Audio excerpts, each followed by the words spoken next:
Halo teman-teman semua, pada kesempatan kali ini kita akan melanjutkan pembahasan kita tentang variable random discrete.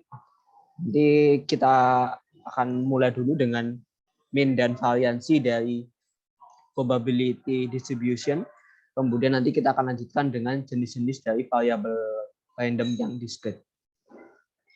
Di sini pada kuliah sebelumnya kan kita telah sampai pada definisi variable random, kemudian contoh-contoh dan juga kita terakhir merangkumnya dalam tabel distribusi peluang ya. Seperti ini contohnya. Di sini ada jumlah kredit card yang dimiliki. Di sini ada 0, 1, 2, 3 dan terakhir kriterianya adalah 4 atau lebih. Nah, di sini mengikuti dari number of credit cards-nya ada relative frekuensinya. Yang 0 ini sebesar 0,03, kemudian yang 1 sebesar 0,1 dan seterusnya. Nah, ini yang kemarin kita sampai di tabel distribusi peluang. Nah, di sini kita akan kenalkan kuantitas baru, ada dua, yaitu mean dan variance dari distribusi probabilitas.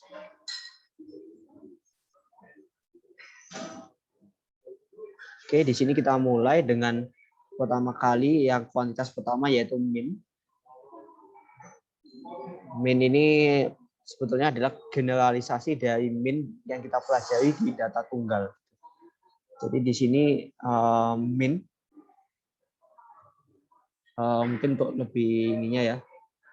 Kita di sini diberikan variable random discrete. Jadi yang ini mean dan variance ini juga mengikuti variable randomnya. Di sini asumsinya kita yang discrete ya. Kalau kita variable randomnya discrete, berarti nanti X-nya itu adalah berbentuk X anggota X gitu. X-nya ini possible values dari X itu adalah X1, X2 sampai Xn. Nah, ini juga bisa juga kasus yang infinite tapi countable. Jadi ini saya beri titik-titik ya. Gini. Nah, di sini asumsinya kita punya sebanyak berhingga xi atau sebanyak tak berhingga tapi countable x. Nah, di sini untuk min itu diberi lambang mu, itu didefinisikan sebagai sigma dari perkalian x dengan peluangnya x gitu. Jadi di sini ketika saya punya x-nya,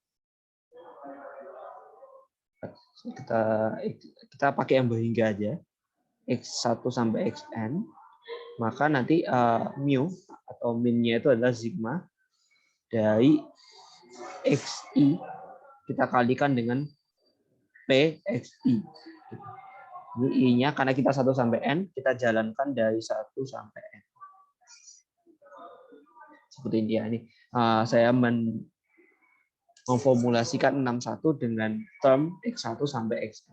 Jadi kita mengalihkan dulu xi dengan peluangnya, kemudian kita jumlahkan. Nanti kita akan lihat contoh penghitungan dari min. Namun sebelumnya kita lanjutkan ke kuantitas kedua, yaitu variansi. Variansi di sini juga merupakan generalisasi dari variansi pada data tunggal. Variansi ini mengukur dari persebaran data ya. Nah, di sini variansi dilambangkan oleh sigma kuadrat, didefinisikan sebagai sigma ini x min mu. Mu tadi yang kita dapatkan dari min ini ya, dikuadratkan kemudian dikalikan dengan probabilitas x. Nah, di sini kalau kita punya variabel acaknya seperti ini, sigma square-nya itu akan berbentuk seperti ini, sigma i dari 1 sampai n, kemudian di sini xi min mu kuadrat masih kita kalikan dengan probabilitas dari xi ya. Jadi,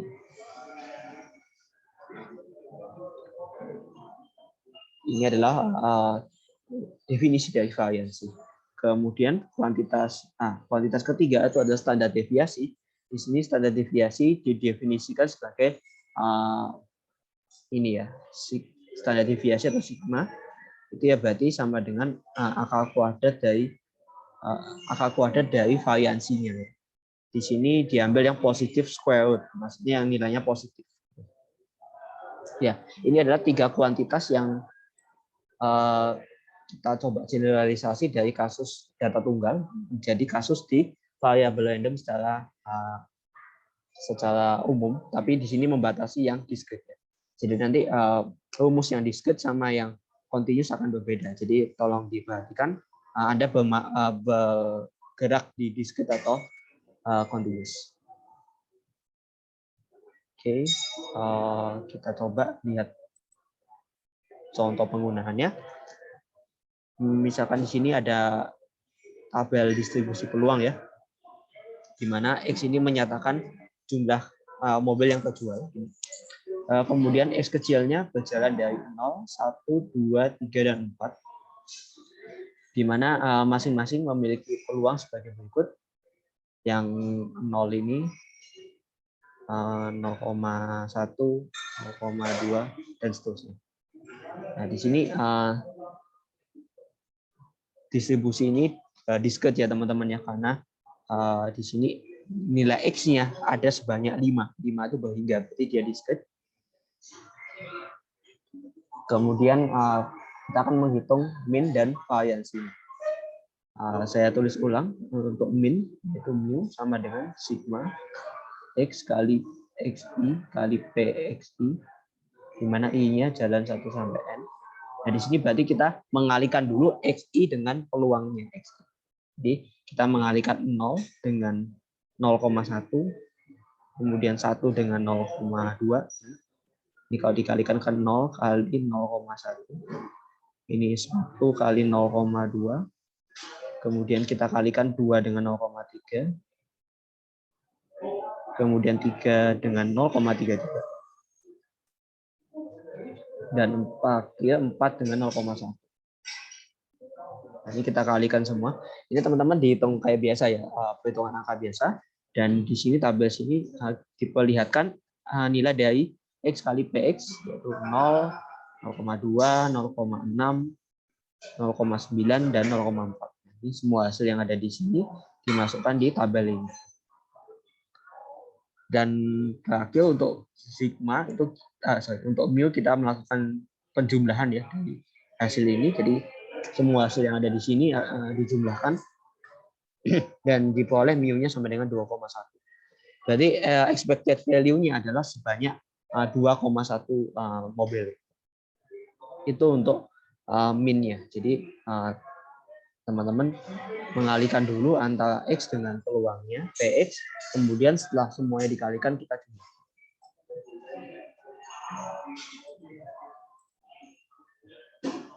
Kemudian untuk yang variansi ini agak sedikit rumit, karena kita butuh beberapa hal. Kayak tadi mu-nya 2,1 ya, sudah punya. Kemudian variansi itu sigma ini XI min mu kalikan sama peluang dari XI-nya. Di sini I-nya jalan dari 1 sampai N gitu. Oke, tadi mu kita udah 2,1. Oke, kita extend tabel yang ini ya. Tabel yang ini kita tambahin beberapa kolom. Ini ada kuadratnya. Ini ada kuadrat. Jadi kita cari dulu XI min mu. Jadi setiap nilai XI ini kita kurangi dengan 2,1 ya.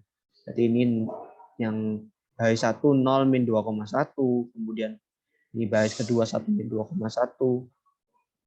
2 min 2,1 dan seterusnya. Nah, setelah menemui X min mu, kita kuadratkan masing-masing. Jadi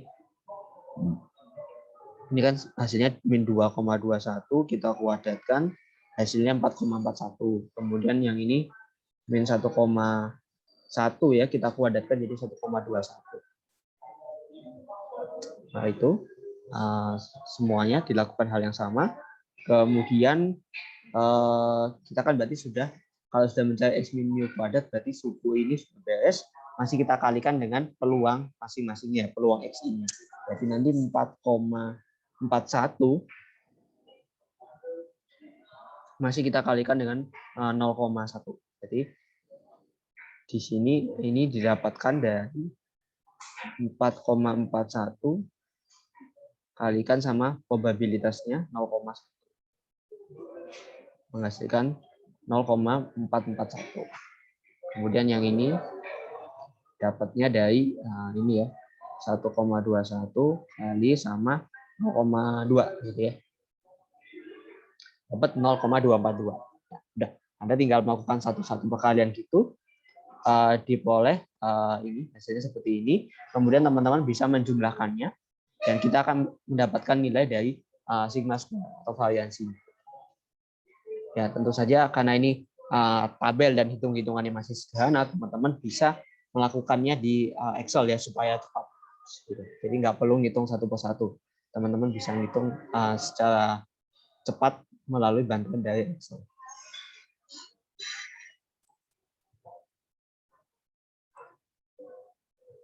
Oh ya, kemudian untuk sigma sendiri atau standar deviasi, Anda tinggal melakukan akar kuadrat dari 1,290. Jadi ini bisa dihitung sendiri berapakah hasil dari ininya ya, berapakah hasil dari sigmanya. Nah, itu silakan dihitung secara mandiri.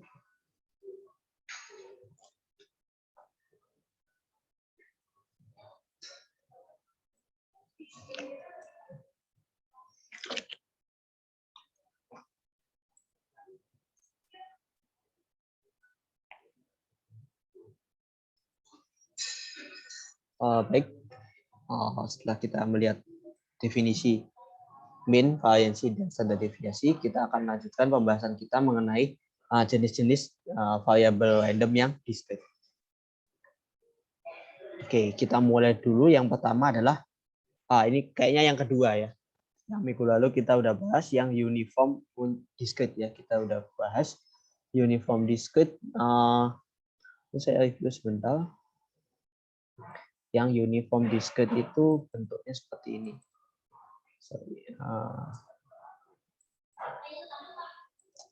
Uniform discrete, saya beri nama uniform discrete. Uniform discrete itu adalah variabel random x, itu variabel disebut uniform discrete jika PXI-nya, sebentar, kita ini dulu, kita definisikan dulu.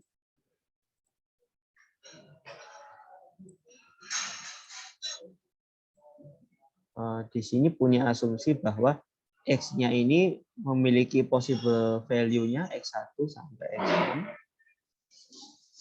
Kemudian X itu dikatakan uniform discrete itu jika PXI-nya itu sama dengan spot N untuk semua XI ya. Gitu. Jadi probabilitas dari XI itu sama semua, sama dengan spot N. Baik X1, X2 maupun sampai Xn itu punya probabilitas sama dengan spot N. Jadi sebagai contoh yang misalkan X ini adalah outcome dari pelemparan dadu, outcome tossing, bukan tossing, rolling ya, outcome pelemparan dadu, satu dadu, berarti kan X-nya ini punya nilai 1, 2, sampai 6. Kemudian kita asumsikan X ini fair, ini seimbang ya, dadunya seimbang. Ketika dadu ini seimbang, maka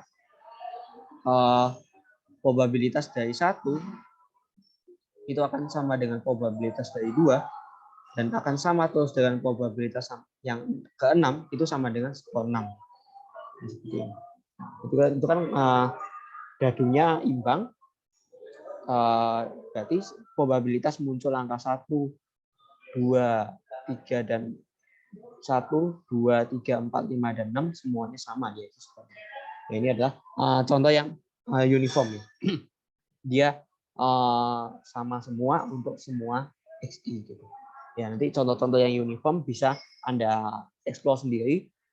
Kata kunci yang uniform adalah probabilitas dari setiap XI itu adalah sama dengan skor N. Oke, sekarang kita lanjut untuk yang binomial ya. Ya, binomial ini sedikit berbeda, sangat berbeda ya dengan uniform, di mana kalau binomial ini probabilitas dari setiap XI itu ada kemungkinan berbeda.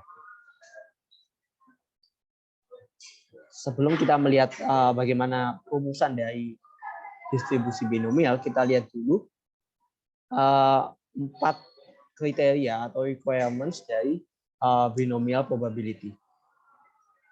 Di sini yang pertama itu kita mesti hanya punya 2 possible outcomes dan keduanya itu mutually exclusive. Jadi hanya ada 2, seperti koin itu hanya ada head or tail atau rusak tidak rusak, laki-laki dan perempuan, dan keduanya itu mutually exclusive. Nah, ini biasanya disebut secara umum sukses sama failure, berhasil dan gagal untuk secara umum ya. Tapi tetap saja bisa juga misalkan koin head or tail itu salah satu bisa Anda anggap sebagai yang suksesnya. Kemudian ada number of trials, berapa kali kita melakukan trial itu mesti fix gitu dan diketahui. Dalam artian misalkan kita melakukan 5 kali pelemparan koin itu mesti fix. Kita hanya lakukan 5 kali pelemparan koin.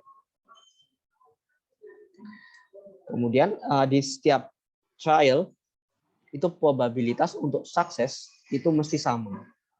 Jadi ya misalkan koinnya itu 5 kali trial itu mesti dengan koin yang imbang, yang fair gitu. Jadi tidak bisa probabilitas head di pelemparan pertama itu setengah, kemudian probabilitas head di pelemparan kedua itu ternyata 1/5. Nah, itu tidak bisa. Itu tidak termasuk di binomial distribution. Ya. Kemudian yang terakhir itu adalah setiap trial itu independen dari yang lain. Independen itu dalam artian outcome dari satu trial itu tidak mempengaruhi trial yang lain. Jadi benar-benar sendiri-sendiri gitu. Tiap trial punya perannya sendiri-sendiri.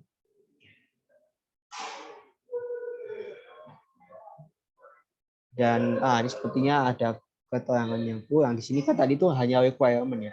Nah, di sini kita belum mendefinisikan variable randomnya itu mau yang kayak apa. Nah, di sini dijelaskan variable randomnya itu adalah jumlah dari sukses. Jadi kita menyoroti jumlah dari sukses dari trial yang kita fixkan jumlah. Jadi kita harus mendefinisikan dulu yang dimaksud sukses itu yang mana. Dan kita X itu adalah number of success.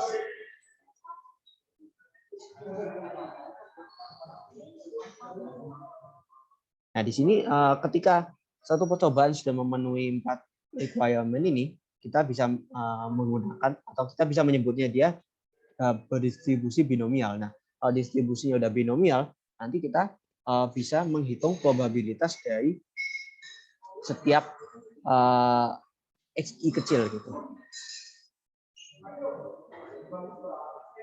Jadi di sini misalkan X kecil ini yang saya beri simbol seperti ini adalah salah satu possible value dari X.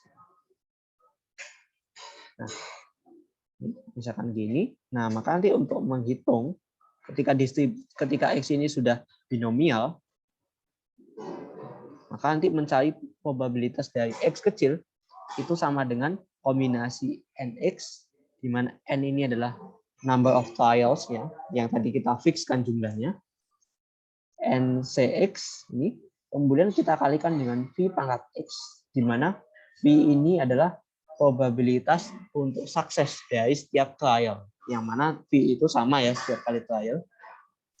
Sini teman-teman, ini simbolnya V, tapi bukan merujuk pada bilangan yang 3,14 sekian-sekian, itu berbeda ya. Di sini hanya simbol untuk probabilitas dari sukses. Gitu. Nah, di sini V dikalikan V pangkat X, kemudian masih dikali dengan ini 1 min V pangkat N min X. Gitu. Nah, di sini kalau Anda perhatikan 1 min V itu kan peluang dari gagal ya. Karena V itu peluang dari sukses, berarti 1 min V adalah peluang dari failure. peluang dari value dipangkatkan n min x. Nah, ini interpretasinya adalah sebagai berikut. Nah, kan kita punya n trial. Kemudian kan ada dua hal. Yang pertama sukses sama value. Nah, di sini variable random binomial akan menyoroti jumlah dari sukses. Nah, dan jumlah dari sukses itu kan x. X sukses.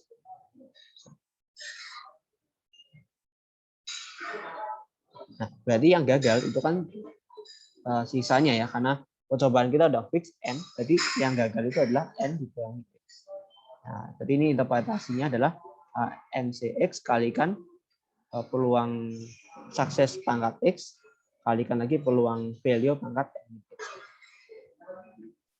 Ya, jadi cirinya kalau binomial itu nanti pangkatnya yang di sini, pangkatnya v yang di sini itu mesti kalau ditambahkan sama pangkatnya 1 min v itu jumlahnya sama dengan n, sama dengan jumlah trial.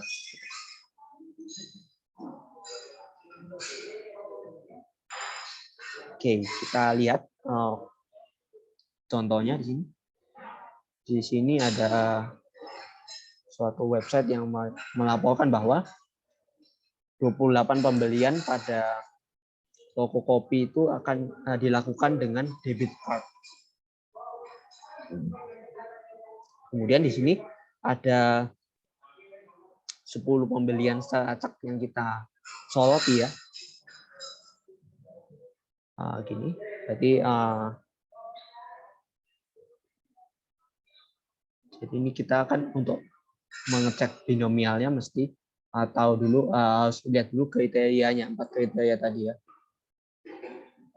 Di sini yang pertama outcome-nya mesti hanya 2. Ya ini kita kalau hanya 2 berarti yang pertama itu adalah menggunakan debit card dan juga tidak menggunakan debit card ya. Jadi di sini kita ambil 2, yang ya dan yang tidak gitu. Kemudian random variabelnya mesti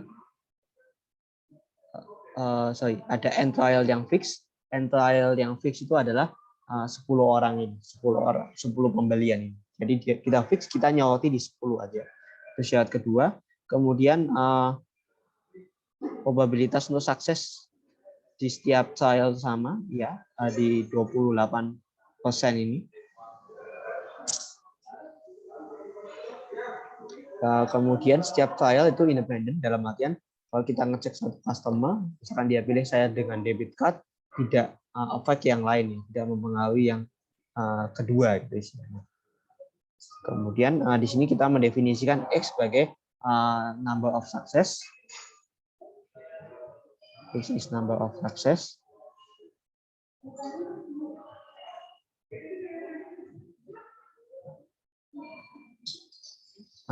Number of success di sini kita asumsikan sukses adalah menggunakan debit card. Di sini pertanyaan pertama kita coba lihat berapakah probabilitas tidak ada pembelian yang menggunakan debit card. Tidak ada pembelian. Kalau kita X itu menyatakan jumlah dari sukses, yaitu jumlah dari pembelian menggunakan debit card, berarti tidak ada pembelian berasosiasi dengan X sama dengan 0. X sama dengan 0. Berarti yang di sini X-nya sama dengan 0. Kemudian N kita tadi udah fix 10. Kemudian V itu kita ambil 0,28. Berarti 1 min V itu adalah 0,72 ya. Ini 1 min V adalah 0,72. Di sini tinggal kita substitusikan ke rumus binomial probabilitas. Jadi P0 kita ganti X-nya 0, berarti dia NCX N10C0. Ini kita kalikan V 0,28 pangkat 0. Masih dikalikan 1 min 0,28 pangkat 10 min 0. Jadi kalau dikerjakan 10C0 itu kan nilainya 1, kemudian 0,28 pangkat 0 nilainya juga 1, dan nanti ini bisa Anda gunakan kalkulator. 0,72 pangkat 10 itu adalah 0,0374, sehingga hasilnya adalah 0,0374. Berarti di sini probabilitas tidak ada pembelian menggunakan debit card adalah sebesar ini 0,0374. Oke, kemudian pertanyaan kedua, kalau ditanyakan exactly one was made with debit card, berarti tepat satu menggunakan debit card. Jadi dalam hal ini X-nya adalah 1.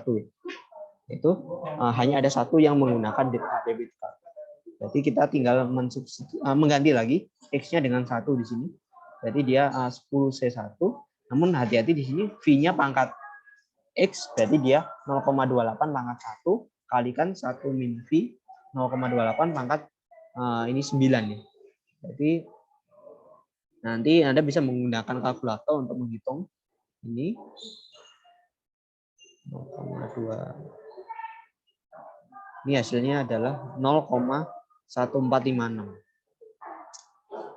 Ya, nanti Anda bisa cocokkan sendiri dengan kalkulator. Oke, dan coba. Nah, di sini Anda juga bisa berkreasi dengan menanyakan PX sama dengan 2, kemudian PX sama dengan 3. Itu bisa, nanti Anda tinggal hanya mengganti X-nya 2, 3, dan seterusnya. Di sini karena ada 10 pembelian yang disoroti, berarti nilai X-nya itu dari 0, 1, 2, hingga 10. Jadi maksimal X kecilnya nilainya 10. Nanti Anda bisa kalau ada bisa ekspor secara mandiri, nanti P2, P3 sampai P10-nya berapa. Hanya tinggal mengganti nilai X-nya di sini, dan juga jangan lupa N-. Oke. Ya, nanti kalau perhitungannya sebetulnya bisa juga dengan Excel ya. Jadi lebih cepat. Di sini kalau dirangkum semua hasilnya seperti ini nilainya ya. Dan nanti bisa juga dibuatkan semacam bar chart-nya untuk melihat visualisasinya ya seperti ini. Nah, ini kebetulan ada yang sangat kecil sehingga tidak masuk di ininya ya. Tidak masuk di tinggi persegi panjang.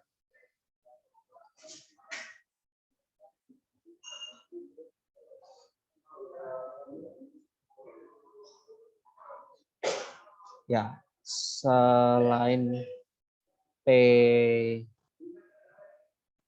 menyatakan kalau yang tadi itu kan exactly ya, pas nilainya sama dengan 1, pas sama dengan 2 gitu. Nah, Anda juga bisa melakukan sekarang yang kolektif gitu. Jadi Anda bisa bertanya probabilitas X-nya misalkan kurang dari sama dengan 2 gitu. Jadi probabilitas paling banyak probabilitas menggunakan kartu kreditnya paling banyak 2 gitu ya. Nah, di sini Anda kalau udah punya ini lebih mudah kalau menghitung yang kurang dari 2 ini. Anda berarti kan kalau kurang dari sama dengan 2 itu jadi 0 boleh, 1 boleh, dan 2 juga oke gitu ya, boleh ya. Berarti ini akan sama dengan P0 tambah P1 tambah P2. Atau kalau di kelas saya juga menggunakan notasi PX sama dengan 0, PX sama dengan 1, PX sama dengan 2. Sebetulnya sama aja, tinggal gaya penulisan aja, mau P0 atau PX sama dengan 0. Itu oke-oke aja. Berarti nanti Anda tinggal menambahkan 3 nilai ini. Berarti kan yang ini, dan juga yang ini ya. Tinggal Anda jumlahkan, itulah probabilitas pembelian probabilitas X-nya kurang dari sama dengan 2. Ya, itu untuk yang binomial. Dan ini untuk binomial sendiri kan dia adalah variable random discrete. Of course dia punya mean dan variansi. Nah, di sini mean dan variansinya ada shortcut formulasnya. Jadi sebenarnya bisa sih Anda hitung secara manual, akan tetapi karena ini istilahnya variabel randomnya udah khusus, berarti harusnya dia punya sifat khusus dan juga rumus yang khusus. Jadi di sini min-nya bisa langsung di shortcut dengan cara mengalihkan n dengan v. Itu langsung dapat min-nya. Kemudian untuk variansinya itu Anda cukup mengalihkan n, v, dan 1 min v. Itu udah langsung dapat karena dia variabel random yang khusus. Jadi karena khusus punya rumus khusus, kita bisa dapatkan rumus yang khusus juga. Ya, untuk penjelasan detail tentang shortcut formulas tidak saya keep dulu itu karena cukup panjang ya. Oke, jadi yang soal tadi itu ya, untuk cari min-nya ya udah tinggal ngalikan 10 dengan 0,28, jadi 2,8. Begitu juga dengan variansinya, Anda mengalihkan 10, 0,28 dan 0,72. Ini nanti udah ketemu variansinya. Jadi pakai shortcut itu bisa lebih cepat.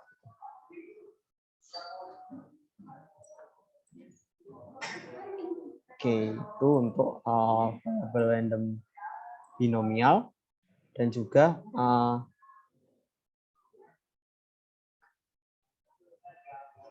juga min dan variansinya.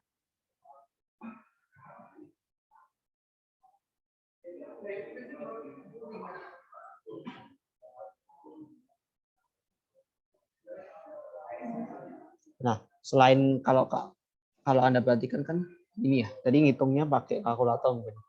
Sebetulnya bisa juga kita menggunakan tabel. Jadi di buku Lin ini ada tabel distribusi yang binomial. Jadi kalau mungkin saya tunjukkan,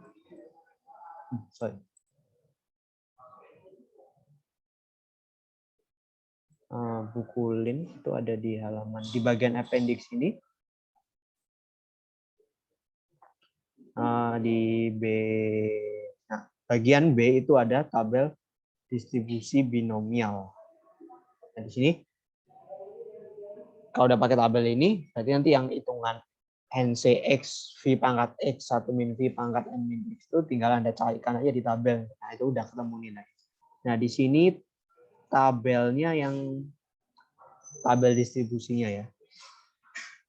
Jadi karena ini tabel distribusi, yang dihitung itu adalah P X sama dengan X untuk trial sebanyak N. Jadi perlu Anda perhatikan di sini ada beberapa yang harus kriteria atau parameter yang harus dilihat dalam binomial, yaitu N-nya, banyak trialnya, dan juga banyak dari suksesnya.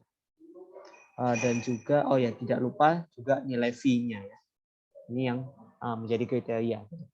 Jadi di sini tabelnya itu dipisahkan berdasarkan nilai N. Jadi di sini ada keterangan. Di sini N sama dengan 1, N sama dengan 2, N sama dengan 3, dan seterusnya. Nanti kalau jadi Anda sebelum membaca tabelnya itu lihat dulu jumlah N-nya, berapa trial. Jadi misalkan tadi yang kita punya itu trialnya ada 10 kalau salah ya. Tadi 10 ya. Dan kita kan 10. Kemudian V kita, sepertinya tadi V kita kan 0,28 ya.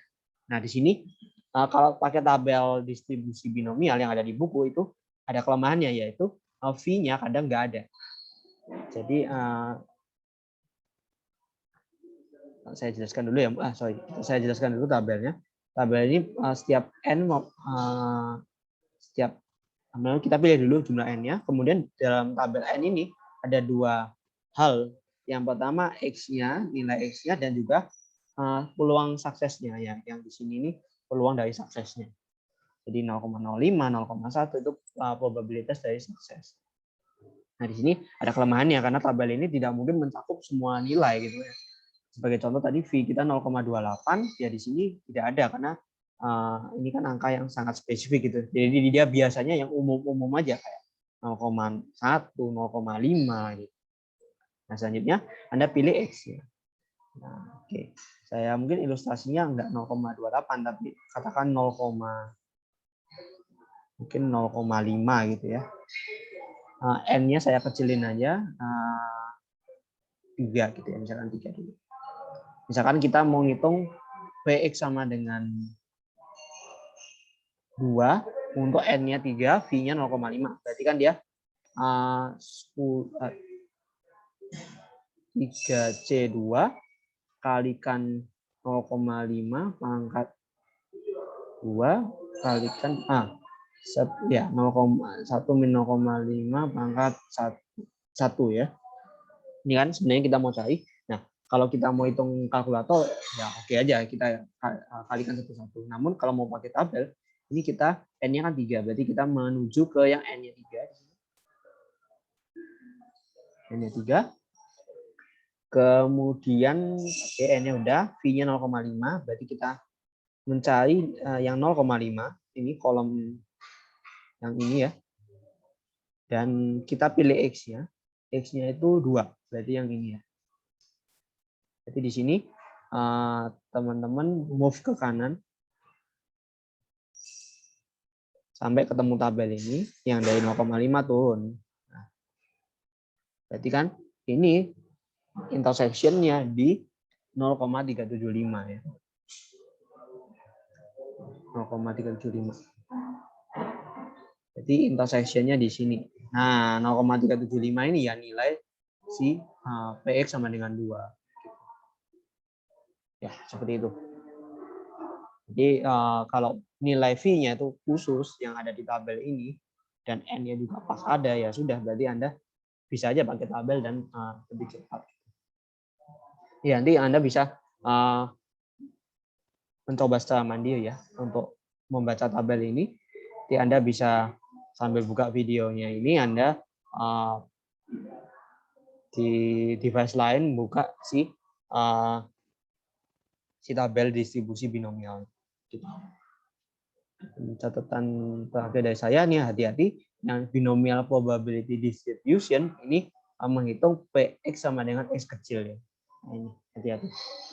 Karena bisa jadi juga ada tabel yang kumulatif gitu. Jadi tabel lain itu ada embel-embel kumulatifnya, itu hati-hati. Kumulatif itu ngitung kayak ini nih. Tabel-tabel yang ada di sini itu adalah kumulatifnya gitu. Jadi Anda mesti hati-hati membaca tabel. Apakah tabel ini probabilitas per XI seperti ini atau probabilitas kumulatif. Nah, itu harus dibedakan.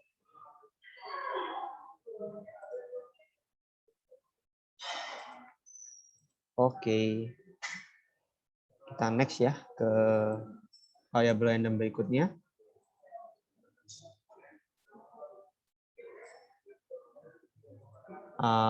Yang ketiga itu adalah yang disebut sebagai hypergeometric distribution.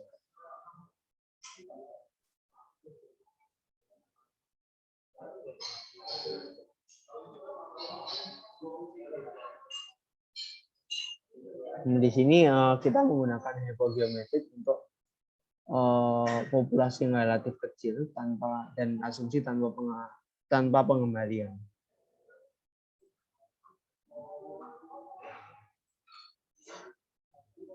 Nah, di sini ada syaratnya juga seperti binomial. Yang pertama, outcome-nya itu diklasifikasikan ke hanya 2, yaitu secara umum success and failure.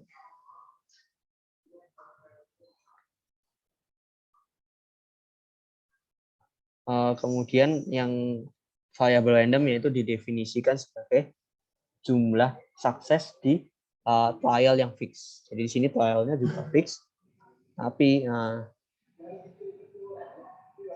number of success-nya itu variabel randomnya adalah number of success.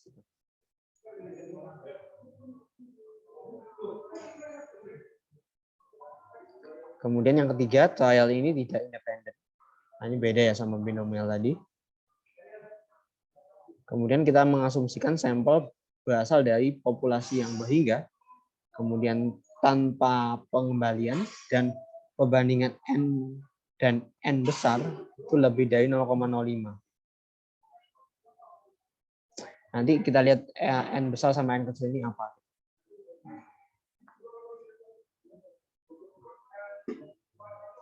Nah, untuk hipergeometrik sendiri itu rumusan umumnya adalah sebagai berikut. Px kecil itu sama dengan S kombinasi X kalikan N min S kombinasi N min X dibagi sama N besar kombinasi N kecil. Di mana kita lihat yang N besar itu adalah ukuran dari populasinya. Jadi berapa jumlah di populasi. Kemudian S ini adalah number of success di populasi. Dan X ini adalah number of success di sampel. Nah, ini beda ya.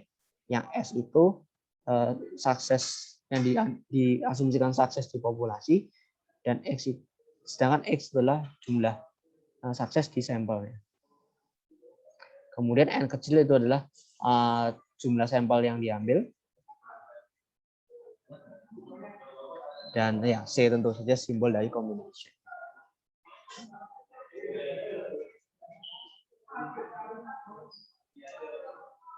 Oke, kita lihat contohnya. Di sini ada playtime toys. Mempekerjakan 50 orang ya, 50 orang.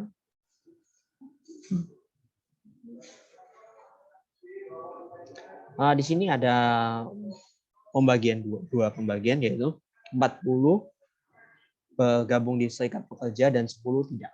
Jadi dari 50 ini yang 40 itu union ya, punya union.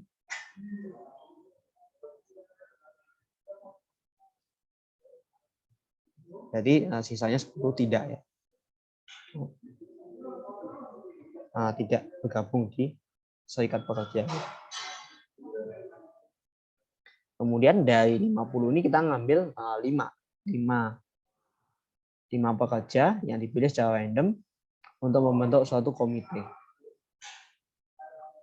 Jadi dari populasinya yang sebanyak 50 ini,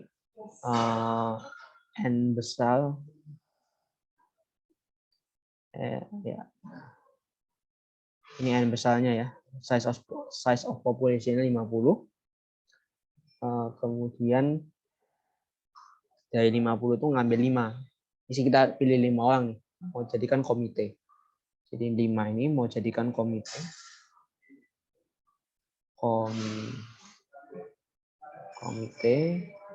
Nah, berarti S itu number of trial ya. N-nya 5, N kecilnya 95. Kemudian di sini success dan failure kita definisikan. Sukses ini yang ini belong to union. Biasanya yang disebut di soal itu yang diasumsikan sukses gitu ya. Jadi di sini sukses jumlah suksesnya 40, berarti S besarnya 40. Gitu. Kemudian nah sekarang pertanyaan X kecilnya ya. X kecilnya itu kita lihat dari pertanyaannya. Pertanyaannya adalah berapa peluang 4 dari 5 orang komite ini bergabung di serikat pekerja. Jadi dari 5 ini berapa peluang 4 diantaranya sukses atau bergabung dalam serikat pekerja. Di sini sudah memenuhi semua kriteria untuk hipergeometrik ya. Trialnya fix, kemudian hanya ada 2 hal, bergabung atau tidak bergabung dengan serikat pekerja. X itu didefinisikan sebagai jumlah sukses, trial tidak independen, kemudian mungkin kita bisa cek juga N per N besar lebih dari sekian, gitu. N per ini ya udah lebih ya. Dan nanti kita tinggal menerapkan rumus hipergeometrik. Di sini kan number of success-nya 4 ya. Dari pertanyaan X-nya 4. Jadi Anda menghitung P4 yang sama dengan SCX, berarti S-nya sini 40C4. Kemudian kalikan ini N min S 50 min 40 kombinasi N min X 5 min 4 diper sama 50C5. Nah, ini kalau Anda hitung nilai P4-nya adalah 0,431.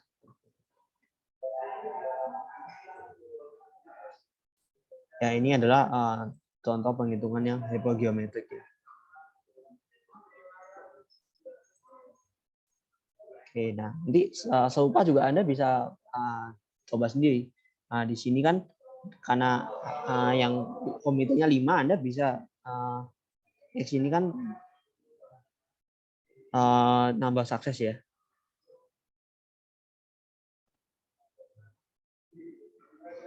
Nah, di sini karena dari kita ngambil 5 orang, ini X-nya bisa berjalan dari 0, 1 sampai 5 gitu. Jadi sebenarnya Anda ada 5 variasi pertanyaan yang bisa dikerjakan di sini.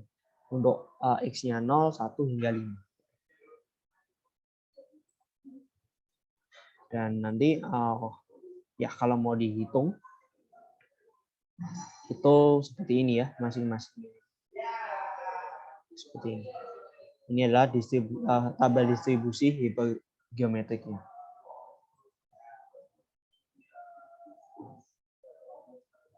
Oke. Oke, yang terakhir di sini ada distribusi yang disebut Poisson. Di sini distribusi ini mendeskripsikan dari banyaknya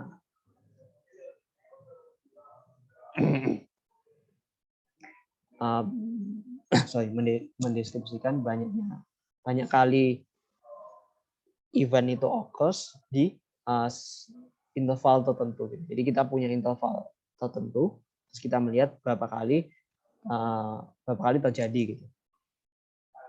Interval di sini bisa berupa waktu, jarak, kemudian luas ataupun volume. Nah, di sini kita juga mengasumsikan dua hal. Yang pertama, probabilitasnya adalah proporsional terhadap panjang dari intervalnya. Dan setiap intervalnya independen, tidak saling mempengaruhi. Di sini untuk variabel randomnya itu didefinisikan sebagai jumlah event itu terjadi dalam suatu interval, gitu ya. Jadi kita punya interval terus berapa kali kejadian itu happens gitu. Ya ini sama ya. Dua hal ini yang di slide sebelumnya. Nah, kemudian untuk distribusinya sendiri rumusnya seperti ini. Px sama dengan mu pangkat x dikalikan e pangkat min mu dibagi x faktorial. Di sini kita lihat unsurnya satu persatu. Mu itu adalah rata-rata dari sukses di particular intervalnya. Kemudian E ini adalah suatu konstan yang bernilai 0,27 dan seterusnya ini. Ini di kalkulator bisa langsung diinputkan ya. Kemudian X itu adalah jumlah dari suksesnya dan PX-nya adalah probabilitas untuk X kecil. Nanti kita lihat contohnya di sini untuk min dari Poisson itu seperti ini adalah N kali V ya.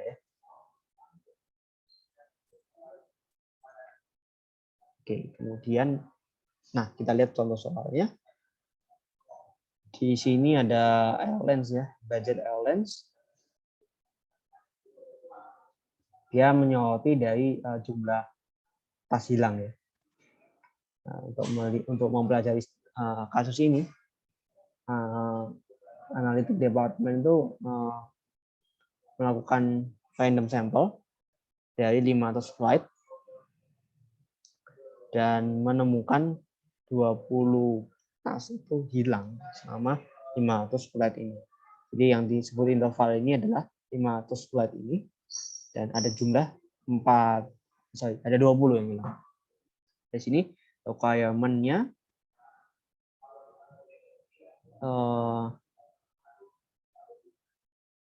kita perlu apa aja nih? Kita perlu untuk masukin rumus ini perlu mu x, udah ya, mu sama x saja ya.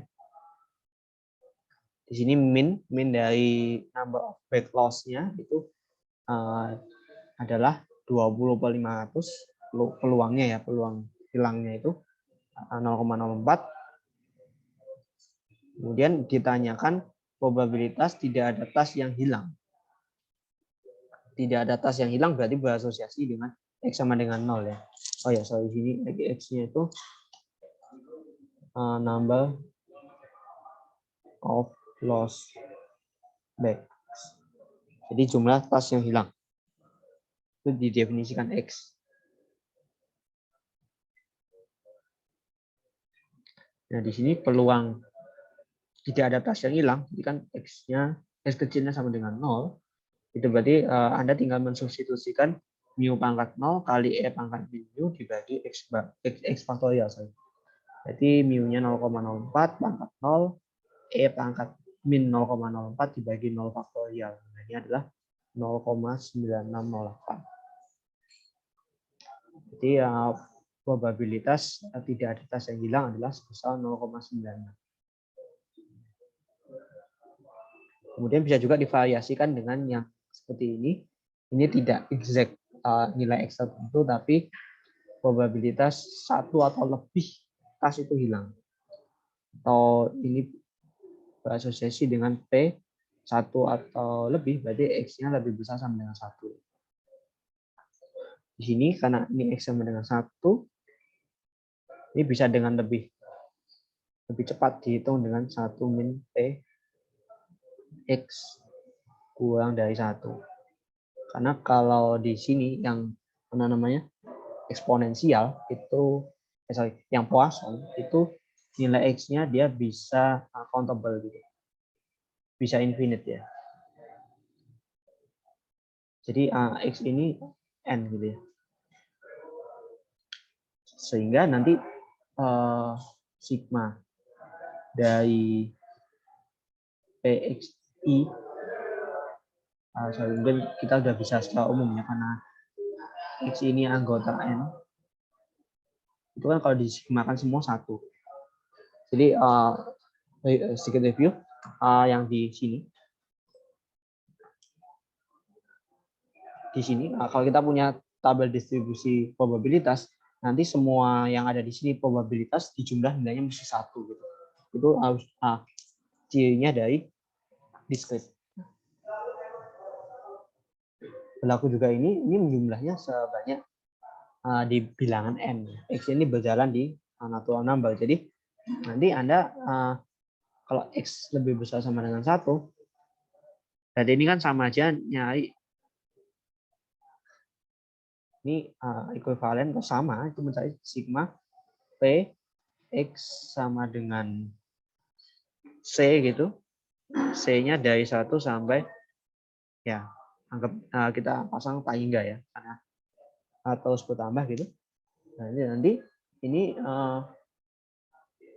berarti kan sama dengan P sama dengan 1, PX sama dengan 2, dan seterusnya. Nah, ini kan sebetulnya kalau ditambah sama depannya P0, ini dari yang ini kan sebetulnya sigma, P X sama dengan 0, kalau kita jumlahkan dengan PX sama dengan C,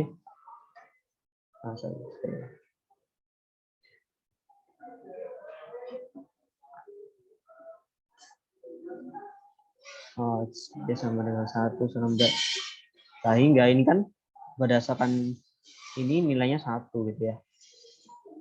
Nah, maka dari itu waktu mencari yang ini, yang jumlahan C 1 sampai hingga PX sama dengan C itu Anda bisa kerjakan dengan 1 min PX sama dengan 0. Jadi nanti Anda tinggal menghitung P0 yang tadi, tinggal 1 dikurangi nilai, sehingga nilainya adalah 0,392. Ya, itu untuk yang Poisson.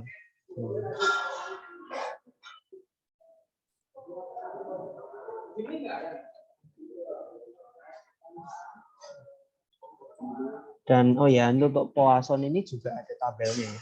Itu ada di buku Appendix B2 di sini. Ini saya ambilkan cuplikannya aja. Kalau Poisson kan parameternya mu sama x-nya ya. Jadi tabelnya cuma ada 1. Yang kolom ini mu-nya, yang ke bawah ini x-nya gitu. Jadi kalau kayak yang tadi, misalkan di sini, jadi 0,04 ya. Oh sorry, 0,04 nggak ada di tabel. Jadi kita pakai yang di sini aja. Yang ada itu 0,3. Jadi min number-nya adalah 0,3. Kemudian di sini ya, kalau mau mencari PX sama dengan nolnya, Anda tinggal ke kolom 0,3 dan ke X sama dengan 0. Nah, ini interseksinya di 0,7408. Jadi nah ini bisa dengan tabel.